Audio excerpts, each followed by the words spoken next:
Welcome back to Fast Money. The crypto space bouncing back today after Bitcoin suffered its worst two-day stretch in 3 years. Seema Modi's in the newsroom with more on the crypto craze. Seema.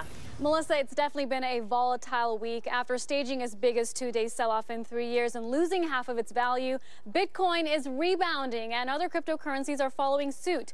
Bitcoin is now 25% off its lows. Ethereum is 40% off its lows. Ripple, Litecoin up 90 and 48% respectively from lows this week. So a notable comeback for sure. Now, we have seen big drawdowns in Bitcoin before. There have been 20% or more drops since January of 2017, but they have proven to be buying opportunities. The average return after 2 weeks is 24% and 81% a month later. That according to Genesis Trading. Some of the biggest Bitcoin bulls are calling for a retest of old highs and beyond. Thomas Lee of Fundstrat reiterating his call that Bitcoin will hit 25,000 by the end of the year, calling the sell-off the biggest buying opportunity in 2018.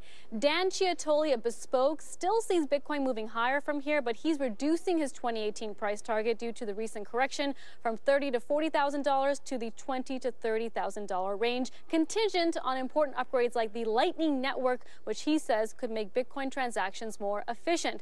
But important to note that the regulation concerns that initially sent cryptocurrencies lower have not gone away, and experts say will likely persist. Melissa, back to you. All right, thanks so much, Seema Modi. For more on the crypto comeback and all things Bitcoin, let's bring in Spencer Bogart of Blockchain Capital. Spencer, great to see you again. Thanks so much for having me. You actually think that what we saw in terms of the sell-off over 2 days, that's a good thing because it shakes out weak hands. Yeah, listen, I wish I could say that we're out of the woodworks right now, but I'm not sure that's the case. I mean, when Bitcoin in 2014, when it fell from 1,000 down to 300s, we saw a couple bumps along the way. Now, that said, I'd like to hold Bitcoin in 2018. But listen, if we think about the rest of the market, there's still a lot of coins that I think are overpriced. We're seeing many coins that are worth hundreds of millions of dollars and haven't delivered any product. And you're talking about the coins that trade for, or once traded for less than $1. I mean, you actually think that there are a lot of uneducated investors who are grabbing the cheapest coins out there. Absolutely. That's one of the #1 pieces of evidence for why this market is not terribly sophisticated at the moment. When you see a strong correlation between a unit bias like this, where people are just looking for the coins that are worth less than $1, it doesn't make sense, and it's not a sign of a really discerning market.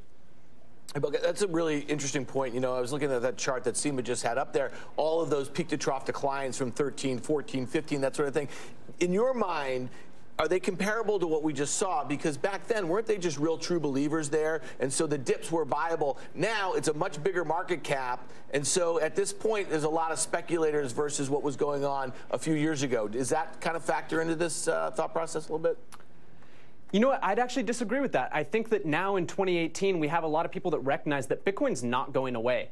But we have to go back, and if we rewind to 2014, when Bitcoin came off its highs of $1,000 and started declining back to 300, we had the bust of the Silk Road and Mt. Gox. People felt like this was the end of Bitcoin. That was the sentiment, even for a lot of hardcore believers. I'd say today, when I talk to a lot of people out in the marketplace, everyone recognized that Bitcoin's not going away.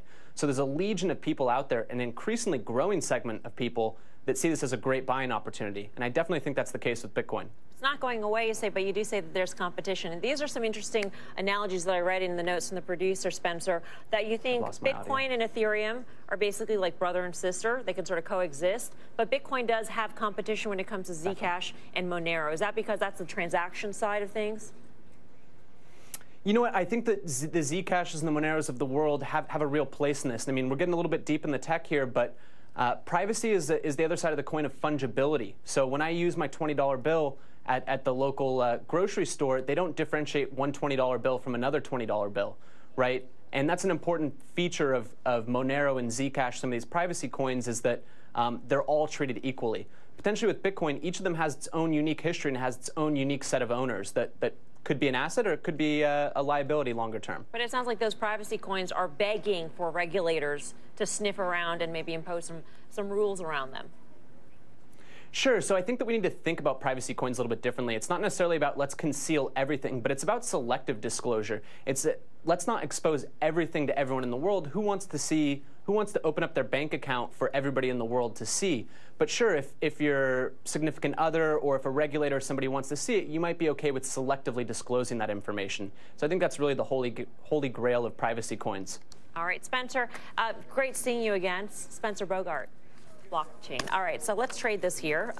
He made some very interesting calls, Dan, especially about some of the smaller coins out there. I think that's a great point that he made. I mean, listen, the fact is like now, people are believers in a way that they're committing real capital. Before, it was a much smaller sort of thing. So to me, listen, I've been kind of poking around, buying a little bit, Bitcoin Cash and Ethereum. To me, they seem like the ones that kind of have some room to go here. Bitcoin, this one, it seems like there's kind of some technical issues here, and people really want to build on the ones where they think it's cheaper and faster, that sort of thing.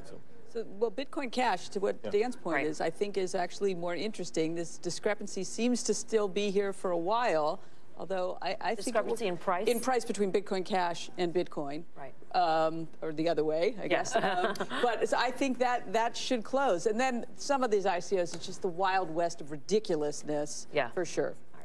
Still ahead, we are all over the Bitcoin boom here on Fast Money, and later in the show, former FDIC Chair Sheila Bair will be here to tell us why the crypto crackdowns have gone way too far. Plus, what do NVIDIA, Amazon, Boeing, and GE all have in common?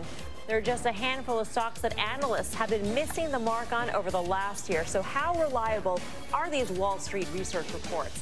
Elliot Spitzer, former New York governor, early investor in tip ranks and analyst tracking firm, will be here to weigh in. Much more Fast Money on this very busy night. Straight ahead.